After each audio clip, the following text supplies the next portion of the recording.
Ыйык Орозо айынын башталышы менен кыргызстандыктарды дегеле жалпы мусулмандарды куттуктайм. Бүгүн өкмөттүн отставкасы тууралуу бир аз кеп кылалы. Эмне дегенде расмийлер отставка болбойт дегени менен ошого бара жатат окшойт. Бирок ушундай кырдаалда аткаруу бийлигин алмаштыруу канчалык орундуу?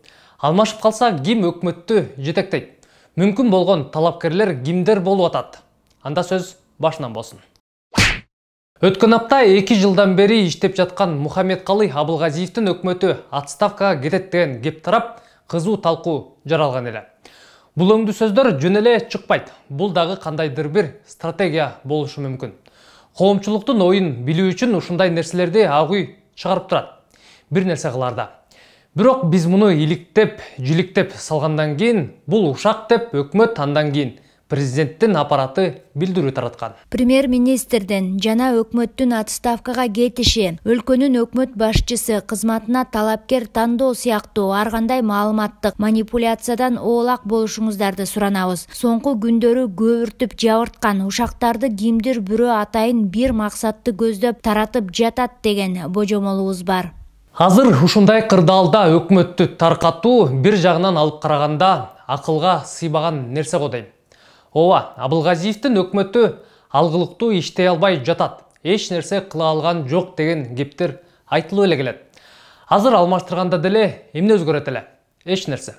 Бирок алмаштыруу аракеттер башталганы айтыла баштады. Аркы аптада министрлер кабинети отставкага кетет имиш.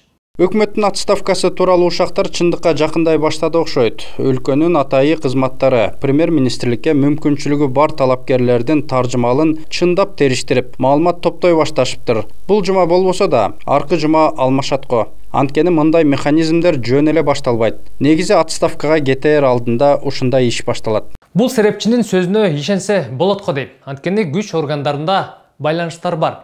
Анын сөзүнө караганда Абылгазиевдин орун басарлары дагы текшерилип жатыптыр. Мүмкүн болгон талапкерлерден азыр ал жакта экөө бар. Бири биринчи вице-премьер-министр Кубатбек Боронов, экинчиси экономикалык блокту тейлеген Эркинбек Асрандиев. Биринчиси Бороновду жылдырышпайт го, а Асрандиев болушу мүмкүн. Анткени мыкты экономист, бирок ал деле болбосо керек. Өкмөт башчылыкка жол негизи бизде экономика министрлигинен же болбосо Бишкек мэриясынан башталат. Эгемен Кыргызстандын тарыхында 30га жакын премьер-министр болгон. Алардын көпчүлүгү экономика министри же болбосо Ордо калаанын мэри болгон. Ошол тартипти эске алуу менен министрлер кабинетин Азиз Суракматовда башкарып калышы ыктымалдуулугу жогору. Анткени аны мэр болуп келгенден бери кай жакта болбосун Сооронбай Жээнбеков жетелеп жүрөт. Келгиле эми коомдо айтылып жаткан талапкерлерге да көз чаптыралы. Азыр социалдык өнүгүү министрлигин жетектеп отурган Улукбек Кочкоровду премьер катары көргүсү келгендер көп. Бирок өз ою бар, позициясы бар адамды 7-чи кабат премьерликтен көргүсү келбесе керек. Же балким министр болгону өзгөрдүбү, кызмат алганы бул киши өзгөчөлөнө элек.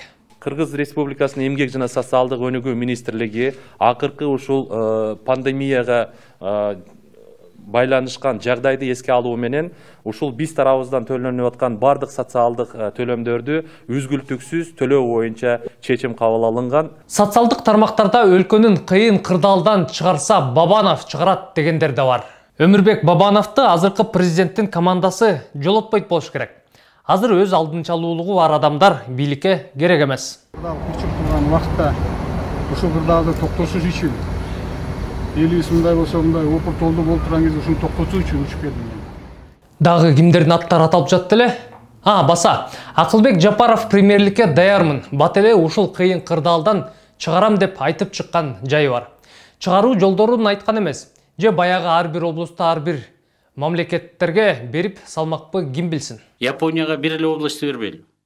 Баткен же Нарын областын берейли дагы. Япония бир эле областты көтөрүп чыкпайбы? Жолун, здравоохранениясын, образованиясын баарын айтор.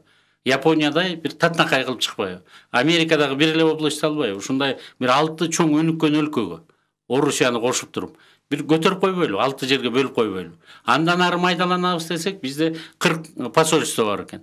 40 посольствого 40 районду бербейли. ушуга кыргыздарым да ичибизде тар кылбай шефке алуу сыяктуу болот экен кененирээк кылып туруп мына бөлөк мамлекеттерде ушул ыкманы колдонгондо анан ал жерге да татынакай Япониянын, Германиянын желегин, орустардын желегин илип коюп, мына ушул эки региондо бүт баарын башынан аягына чейин, дарылоосунан баштап окутууга чейин, төрөлгөндөн өлгөнгө чейин ушу өлкө жардам берип атат бизге. Мына ушундай образцовый болду деген ыкмага азыр ушунун жыйынтыгы менен дагы кайра дагы бир жолу сунуш кылып көрөйүн деп атам. Хипик бүтүп ушул эле калды эле бизге. Садыр Жапаровдун дагы аты аталып жаткан, бирок анын абалы түшүнүктүү. Бийлик ага өкмөт башчылыкты бергенди ғой, түрмөдөн чыгарбай жатат. Эч ким тревожиться этпегиле, баары жакшы, менде баардыгы нормально. Дагы ушул баары жакшы болот. Олутту карай турган болсок, абалыбыз азыр чатак. Бул күндөр качан өтөт белгисиз. Экономика кыйроо алдында турат. Кыйрады десек деле болот. А дегенде эле 30-40 миллиард салык чогулбай калат деп өкмөт өзү прогноз кылып атат. 100 миңдеген адамдар ишсиз калды. Социалдык жарылуу коркунучу дагы турат. Эгер өкмөт алмаша турган болсо, кризис менеджер керек. Андай киши азыр бизде барбы? Мына кеп ошондо. Акырында бир кыстырма. Атамбаев азыр бийликте болгондо башкача болмок деген да кептер айтылып жатат. Сиз буга кандай карайсыз? Жана ким премьерликке татыктуу? Комментарийлерге ой бөлүшүңүз. Саламатта туруңуздар.